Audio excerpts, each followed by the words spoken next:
আজকে আমি রান্না করব ঘরোয়া পদ্ধতিতে মুরগির রোস্ট। আমার ঘরে তেমন একটা মশলা নেই।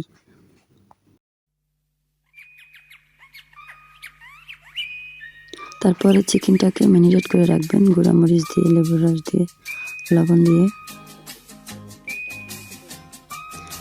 চুলার উপরে আমি একটা তাওয়া বসিয়ে দিলাম। তারপরে চিকেনটা ভাজতে দিয়ে দেব। আসলে আমি তেমন একটা ভিডিও এডিট করতে পারি না, যতটুকু পারি তো আপনাদের দেখাচ্ছি। আপনারা যাদের ভালো লাগবে আমাকে কমেন্ট করে জানাবেন। অনেক সময় বাচ্চারা রোস্ট খেতে চায়, সবসময় তো ভালো মশলা থাকে না। আপনাদের ঘরে যে মশলা আছে, যেটাই আছে সেটাই দিয়ে ওদের রান্না করে খাওয়াবেন, এবং বাচ্চাদেরও অনেক খুশি হবে রান্না করে দিলে, আবার নিজের অনেক ভালো লাগবে। এবার আমি প্যানে তেল ঢেলে পেঁয়াজ ঢেলে দেব, তেজপাতা, দারচিনি দিয়ে দেবো একেবারে, দিয়ে ভাজতে শুরু করবো। ভাজার পর আমি যে মশলাটা মিক্স করেছি সেই মশলাটা আমি দিয়ে দেবো। এই গামলাটায় আমি চিকেন ম্যারিনেট করে রাখছিলাম, আমি সেই গামলাটায় মশলার পানিটা ফেলে দেবো না, এখানে আমি মশলা মিক্স করে নেব।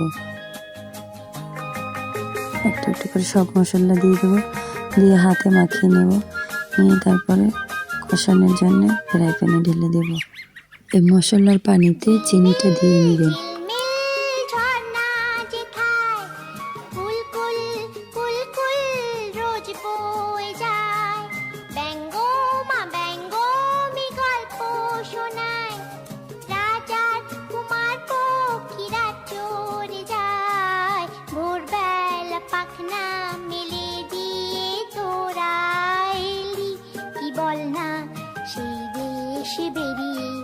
বুলবুল পাখি ময়নাটি আয়না জানা গান শুনি।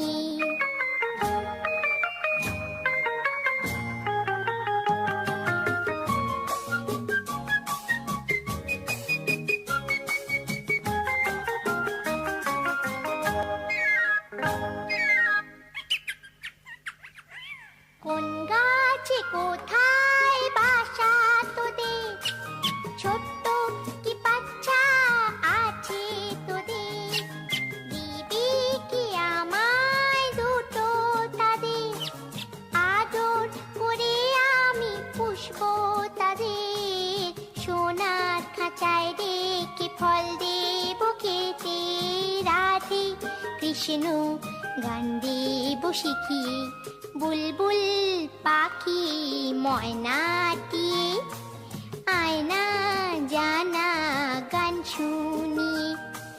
দূর দূর বনের গান, নীল নীল নদীর গান, দুধ ভাত দেব সন্দেশ মাখিয়ে, বুলবুল পাখি ময়নাটি আয়না জানা গান শুনি।